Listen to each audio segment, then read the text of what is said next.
Imagine checking your bank account this morning. You smile. After years of working overtime, skipping holidays, and saving every spare coin, you've finally reached your goal. You have enough money to buy a house for your growing family. You begin looking through newspaper advertisements, imagining where your children will play and where you'll spend the rest of your life. But before sunset, your savings can no longer buy a bicycle. Not because someone stole your money. Not because the bank collapsed. Not because you lost your job. Your money simply stopped being money. Now ask yourself this: if everything you've worked for could disappear without leaving your bank account, would you even recognize the danger before it was too late? Tonight, you're not just watching history, you're living it. Because in this story, you are there. It's January 1923. You're 28 years old and living in Berlin. The First World War ended only a few years ago, but peace hasn't brought prosperity. The streets are crowded with veterans searching for work. Factories struggle to reopen. Families are trying to rebuild lives shattered by years of conflict. Still, you're optimistic. You have a steady job repairing machinery at a local factory. Every payday, you carefully place part of your wages into a savings account. Your wife reminds you that if you keep saving for another year, you'll finally have enough for a modest home. It won't be luxurious, but it'll be yours. A place where your children can grow up safely. A place where your family's future begins. Unknown to you, Germany is carrying an enormous burden. After losing the First World War, the country has been ordered to pay massive reparations to the victorious nations. The government desperately needs money. Taxes aren't bringing in enough revenue. Borrowing isn't enough either. So officials choose what appears to be the simplest solution. They print more money. At first, nobody complains. Businesses receive more cash. Workers are paid higher wages. Shops become busier.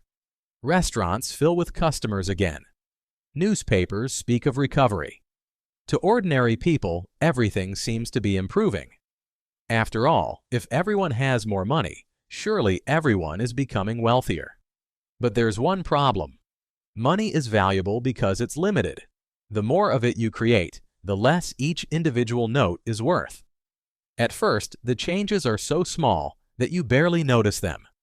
A loaf of bread that cost 250 marks yesterday now costs 300. You shrug your shoulders. Prices go up from time to time. It's nothing unusual. Besides, your wages have increased as well. Life goes on. Weeks pass. Bread becomes more expensive again, then milk, then coal. Soon prices begin changing every few days. Shopkeepers stop printing price lists because they're outdated before the ink has even dried. Customers rush into shops the moment they're paid, terrified that waiting until tomorrow will mean paying twice as much. Then comes the first shock. One Friday afternoon, your employer gathers everyone together. Instead of paying wages once a month, the company will now pay workers twice every week. At first, everyone cheers. More frequent pay sounds like fantastic news. But your manager isn't smiling. He quietly explains that by next Friday, today's wages won't buy nearly as much as they do today. The room falls silent. For the first time, you realize the problem isn't your salary. The problem is the money itself. At this point, you're probably wondering how an entire country's money could collapse this quickly. The truth is, this isn't just Germany's story. Throughout history, entire civilizations have risen and fallen because of the way they managed money. And that's exactly what we explore here on the Monetarian Vault. If you're enjoying this journey through history, take a moment to like this video and subscribe to the channel. It tells YouTube that you'd like to see more stories like this, and it helps us continue uncovering the hidden history of money. Now, let's return to Berlin, because the worst is still to come. Your daily routine changes overnight. Every payday, your wife waits outside the factory before your shift even finishes. The moment you receive your wages, you hand every note directly to her. She runs to the market while you hurry behind her. Every minute matters. If she reaches the bakery quickly enough, your wages still buy bread. If she's delayed by even an hour, the price has already gone up. Imagine spending your entire life learning how to earn money, only to discover that your greatest financial skill is spending it as fast as possible.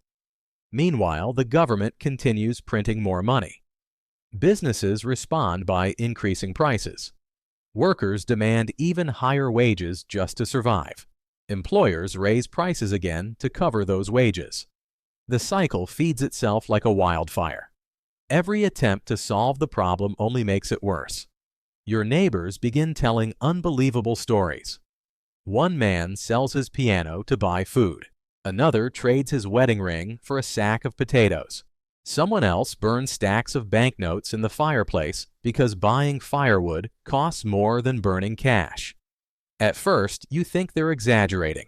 Then you witness it yourself. Then comes the second shock. You visit your bank. Your savings account is still there. In fact, the number has never been larger. You now have millions of marks. On paper, you've become a millionaire. You leave the bank feeling strangely hopeful. Then you stop at a cafe for lunch. You order a simple meal only to discover you can't afford it. That's when reality finally hits. The numbers in your account have grown larger, but what they can actually buy has become smaller. Your savings haven't disappeared. Their purchasing power has. People begin losing faith in the currency altogether. Farmers refuse paper money for their crops. Instead, they ask for boots, tools, coal, or eggs. Shopkeepers would rather receive goods than cash. Germany slowly slips back towards barter, not because people want to abandon money, but because they no longer trust it. Factories struggle to buy raw materials. Businesses shut their doors. Pensioners who spent decades saving for retirement suddenly can't afford a loaf of bread. The middle class, the very people who believed they'd done everything right, are wiped out almost overnight. Then comes the third shock.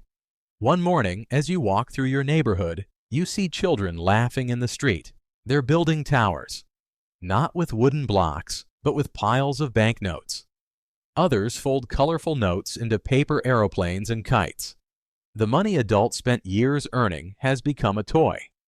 Elsewhere, workers receive wages during their lunch break because waiting until the end of the day would leave them significantly poorer.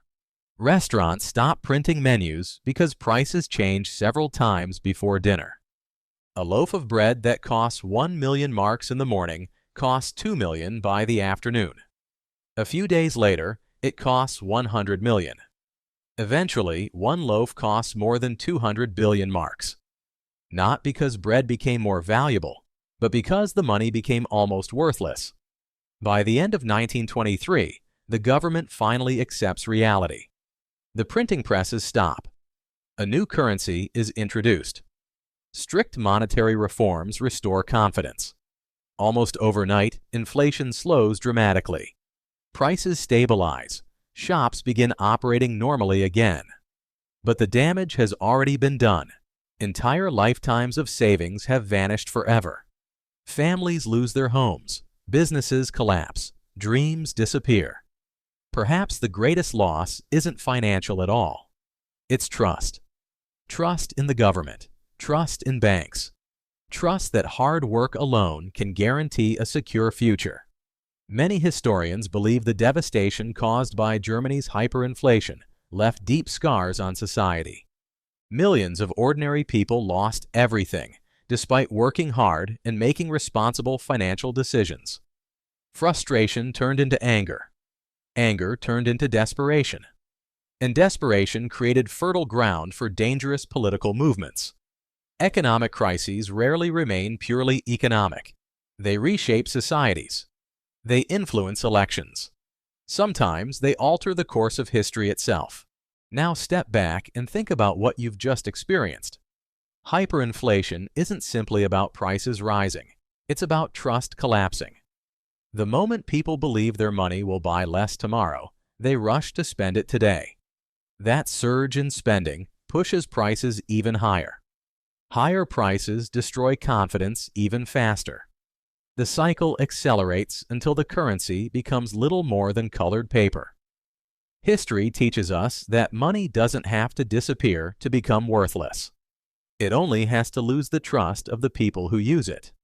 Perhaps that's why some of history's greatest investors focused less on collecting money and more on owning things that hold value, regardless of what happens to currencies.